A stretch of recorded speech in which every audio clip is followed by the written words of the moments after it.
Israel पूरी दुनिया में हंगामा काटे हुए है कि ईरान हिजबुल्लाह की मदद कर रहा है, हुतीस की मदद कर रहा है, हमास की मदद कर रहा है।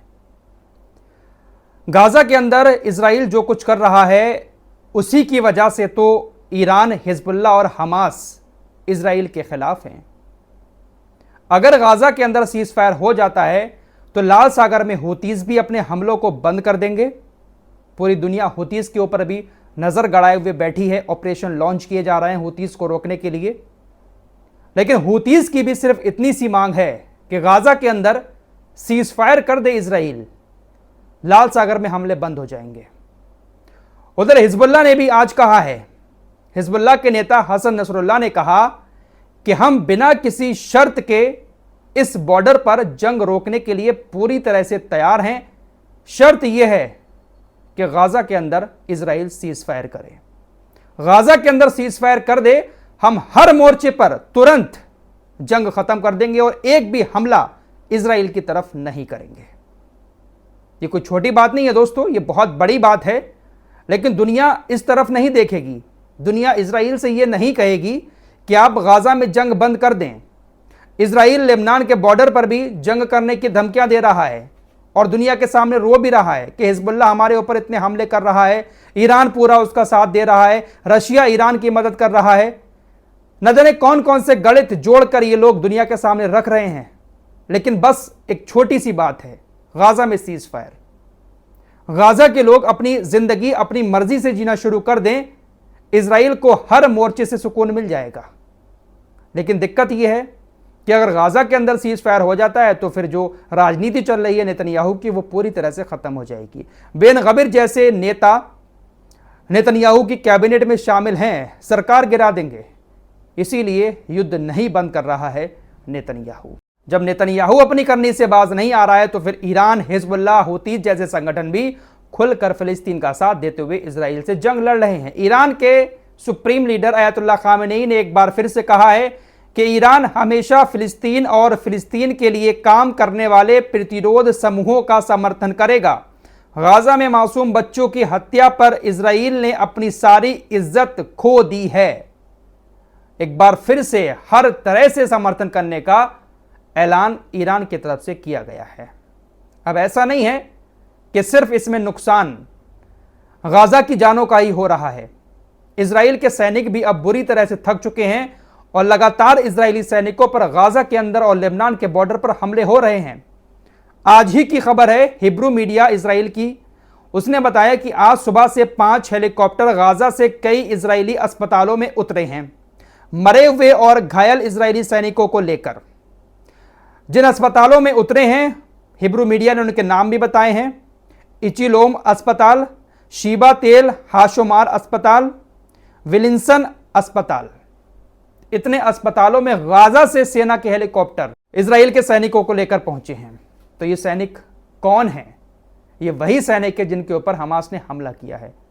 हेलीकॉप्टर से तुरंत उठाकर इजराइल उनको हॉस्पिटल में ले आता है और ये अब रोज की कहानी हो चुकी है, क्योंकि इस वक्त जो सैनिक मौजूद हैं गाजा के अंदर या कहीं पर भी, वो ज्यादातर रिजर्व सैनिक हैं। 9 महीने लगातार जंग लड़ने के बाद जो सीनियर सैनिक थे वो आराम कर रहे हैं या घायल होकर हॉस्पिटल में पड़े हैं, दिमागी संतुलन खो बैठे हैं। इसलिए अब ज्यादातर रिजर्व सैनिक जो हैं वो मैदान में उतरे हुए हैं। परेशान इजराइल भी बहुत ज्यादा है इस वक्त, इजराइल की जनता, इजराइल की सेना। लेकिन दिक्कत वही है, कुर्सी बचानी है। हिजबुल्लाह के नेता हसन नसरुल्लाह ने इजराइल की नाकामी का मजाक उड़ाते हुए कहा है कि जो कोई हमें लितानी नदी के दक्षिण में आक्रमण की धमकी देता है उसे देखने दें कि रफा में क्या हो रहा है। इसके संकीर्ण क्षेत्र में जहां वो जीत हासिल करने में नाकाम रहा, रफा के अंदर रोजाना इजरायली सैनिकों पर हमले हो रहे हैं, वही मजाक उड़ाते हुए हिजबुल्लाह के नेता हसन नसरुल्लाह ने कहा है कि हमें धमकी दे रहे हैं कि हम लितानी नदी की तरफ चले जाएं, वरना हम यहां पर हमला कर देंगे, आपके साथ जंग शुरू कर देंगे। अरे आप तो रफा में ही नाकाम हुए पड़े हो। उधर संयुक्त राष्ट्र के विशेषज्ञों ने कहा है कि इजराइल ने गाजा के अंदर जो कुछ किया है, हमारे पास इस बात की घोषणा करने के लिए बहुत सारी चीजें हैं। हमने ऐसे बहुत सारे काम देखे हैं जिसके मुताबिक हम ये कह सकते हैं कि इजराइल गाजा के लोगों के साथ भुखमरी अभियान चला रहा है। गाजा के लोगों को अब इजराइल हमले करके ज्यादा नहीं मार रहा है, बल्कि भूख से तड़पा तड़पा कर गाजा के लोगों को मारना चाहता है। पिछली रिपोर्ट में ही आपको बता चुका हूं, खाने की जो गाड़ियां हैं वो आती हैं, उसको इजरायली सेना रोक लेती है। टारगेट ये है कि खाना ही नहीं मिलेगा जब इनको, तो ये भूख से तड़प तड़प कर मर जाएंगे।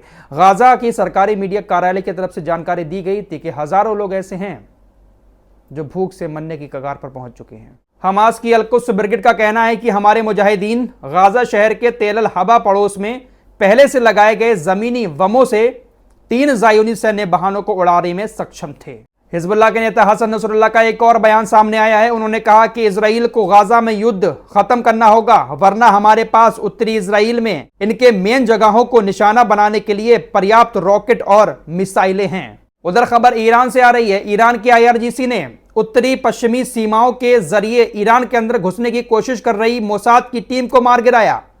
तोड़फोड़ की गतिविधियों को अंजाम देने के लिए संचालक छोटे विस्फोटक ड्रोन से लैस थे। मोसाद की एक टीम ईरान के अंदर घुसने की कोशिश कर रही थी, लेकिन IRGC ने उसको मार गिराया। आपकी स्क्रीन पर यह जो शख्स नजर आ रहा है, इसका नाम अबू बकर अल बगदादी है। इसको इराक के अंदर ISIS का सरगना कहा जाता है।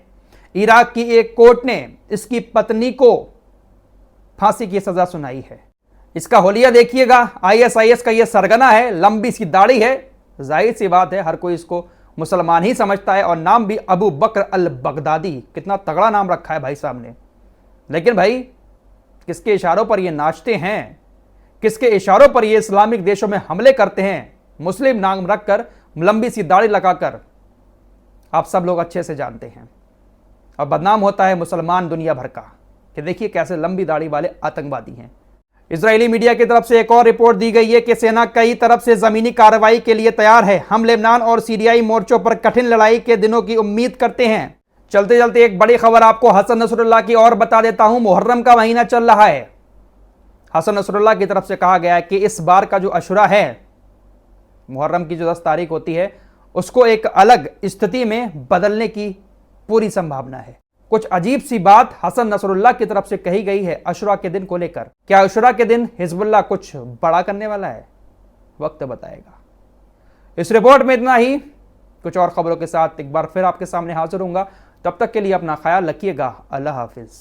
गाजा हेल्थ मिनिस्ट्री ने अभी कुछ देर पहले गाजा का पिछले 24 घंटे का आंकड़ा जारी किया है। इजराइल ने पिछले 24 घंटे में 3 बड़े हमले किए हैं। पूरे गाजा के अंदर तकरीबन 50 लोगों की इसमें मौत हुई है। 130 लोग बुरी तरह से घायल हुए हैं। 7 अक्टूबर 2023 को जो हमला हुआ था, उसके बाद से लेकर अब तक फ़िलिस्तीन के अंदर ऑफिशियली 38,243 लोग मारे गए हैं, 88,033 लोग घायल हो गए हैं। ये वो लोग हैं जिनके नाम ऑफिशियली गाजा हेल्थ मिनिस्ट्री के पास हैं। बाकी हज़ारों लोग ऐसे हैं जो लापता हैं, मलबे के नीचे दबे हुए हैं, मिट्टी में मिल चुके हैं।